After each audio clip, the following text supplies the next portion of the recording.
Sobrang galing talaga ni Congressman Kiko Barzaga. Nahirapan yung PCO pagsagot sa mga tanong niya, guys. Kaya to the rescue si Kong Garin, Representative Garin sa kanya. O, eto, yung si Representative Garin para to the rescue sa PCO kasi nga ang galing ng mga tanungan ni Rep Barzaga. Eto na, panoorin natin. Francisco Barzaga from. May I ask first, how much is the 2025 budget that was passed last year, and how much is your proposed budget for this year, for next year? If you're asking for the budget for 2026, it's 2,714,679. Your Honor. Okay. So 2,714,000,000, am I correct? Yes, Your Honor. That is, how much of an increase is that relative to the 2025 budget that was passed? That is 20% less, Your Honor. 20% less. So that means the budget that was passed in 2025 is around 3 billion. Is that correct? Yes, Your Honor. Okay. So 2.7 billion is a lot of taxpayer money. Could you please explain to the audience what exactly the PCO, can you provide a brief explanation to the audience of what are the tasks of the PCO? Try this 8-minute.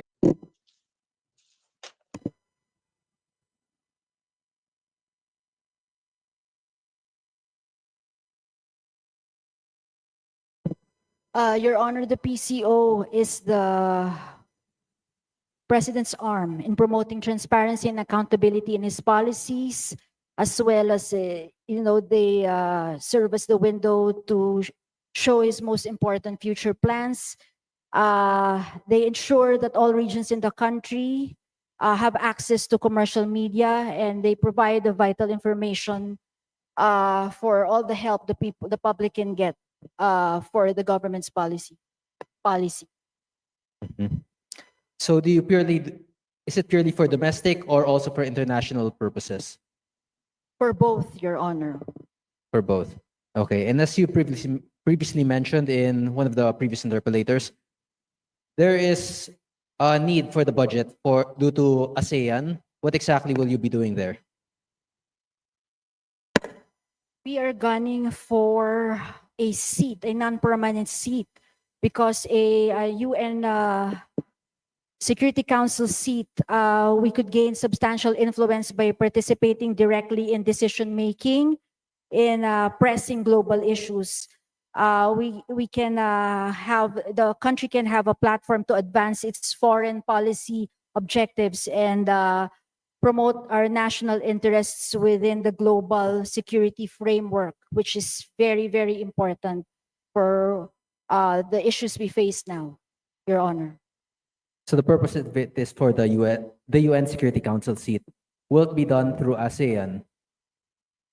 No, magkaiba yun, Your Honor. Of course, we will use the ASEAN, of course, to put us in a good light, in a way, to justify. Of course, if we are put in a good light, it is in a form of like a public relations, so we can showcase to the world why we should be nominated and elected for a seat in the UN Council, Your Honor.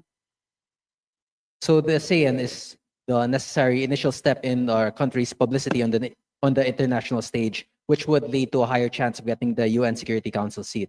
No, we have already initiated, affirmed our hosting, our schedule.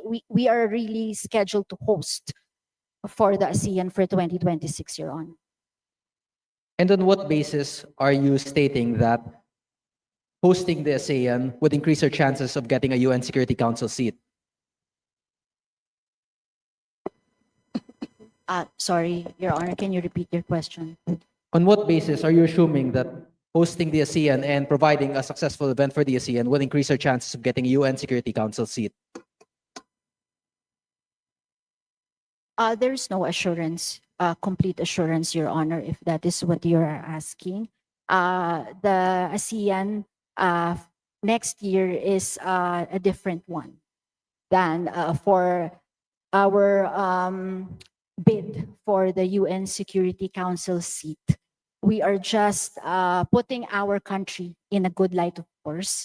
Hindi naman po maganda na hindi rin po tayo being the host of the ASEAN in May.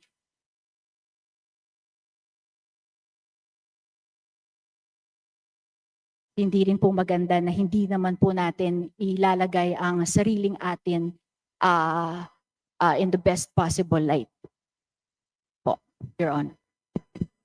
Okay, but my question still remains, is the budget for the ASEAN or for the purpose of securing a UN Security Council seat? Your Honor, it's mostly ASEAN po. Sa ASEAN po, yung budget po ng PCO, Your Honor.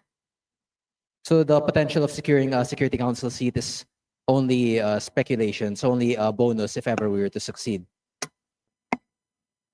Magkakasama po sila. Of course, again, it's no guarantee. Bid lang po natin yun sa yung UN Security Council non-permanent seat, Your Honor. But if there is a direct correlation, or if you're unsure if there's a direct correlation to our success in ASEAN to the UN Security Council seat, then you're just basing it purely on speculation. You cannot base such a large budget of 2.7 billion on speculation whether or not we would get the UN Security Council seat. With the indulgence of the Honorable Kiko Barzaga, if he may allow me, just to align everything. I believe the sponsor mentioned the total budget of the PCO, including its attached agencies and corporations, and that's the more than 2 billion. Can the distinguished sponsor confirm this? Can the distinguished sponsor confirm it? It's the total budget of the PCO, including attached agencies and corporations. Yes, Okay. yes, Your Honor. Yes. However, incorporated in the budget, as the concern of the Honorable Barzaga has stated earlier, is a budget for the ASEAN. Does this mean that the Philippines is hosting ASEAN meetings and gathering? Yes, Your Honor. We have 167 clusters of meetings for the ASEAN. Okay, So and for would that, be just for to the bulk. clarify the Honorable Barzaga's question, how much within the budget of the PCO will be allocated for the ASEAN? If you're here, you've been Maybe a ballpark figure. And am I correct, Honorable Kiko Barzaga? That's the contention that you would like to pursue. Yes, so the problem here is creating a budget based on speculation. If one of our goals is the UN Security Council and ASEAN is just a speculative case for that, or for our chance of getting a seat in the UN Security Council, then the portion intended for ASEAN is just based on speculation. Well, with the indulgence of the distinguished sponsor, actually the ASEAN is a different entity.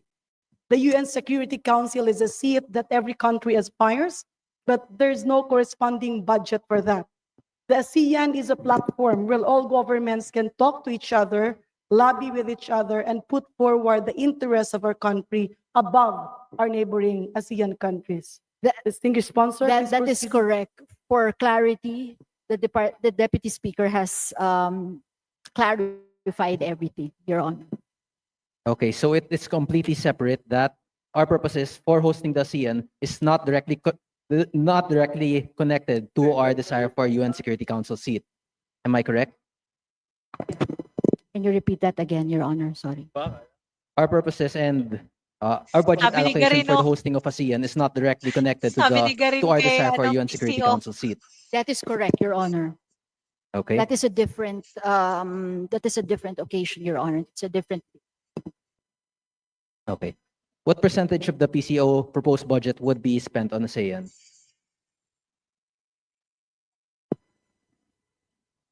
Around 600 million for the ASEAN, Your Honor. And what role would the PCO fill for the ASEAN? They will be the primary agency to put our country in the best possible light. They will do the digital content. They will do all the communication in radio, print, billboard, all forms of media before, during, and after the ASEAN, Your Honor.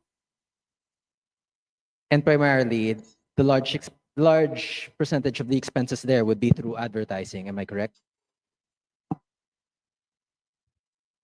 Not entirely, Your Honor.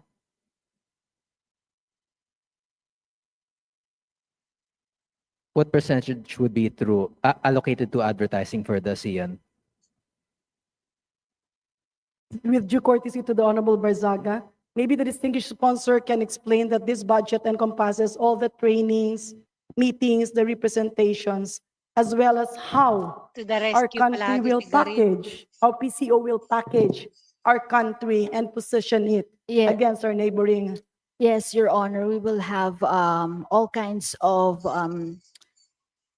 meetings, clustered meetings, and it will really entail a lot of expenses, professional services. We have representation expenses.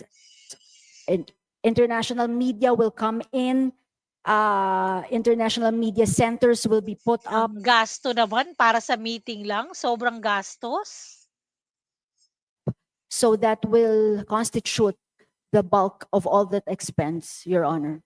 Sobra. So we will also be paying for the expenses of international media arriving here.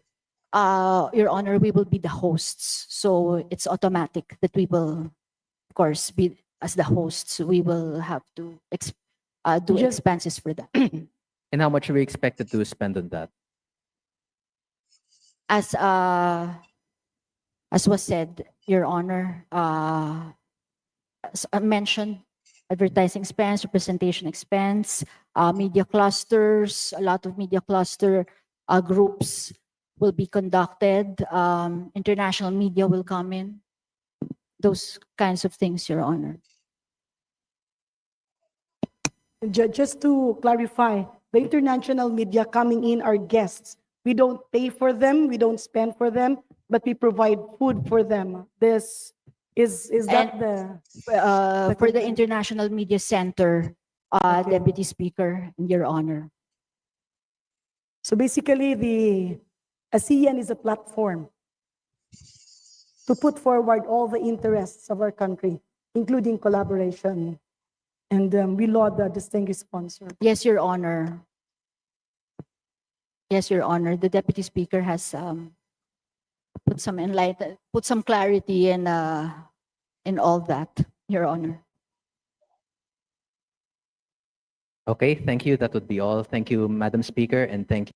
Grabe 'no, samantalang sobrang daming naghihirap na mga Pilipino nakatira sa tulay, nakatira sa ano, tapos yung meeting-meeting nila guys milyones. Bongga. So guys, ano masasabi niyo dito? Don't forget to like and subscribe to my channel. Have a great day. God bless.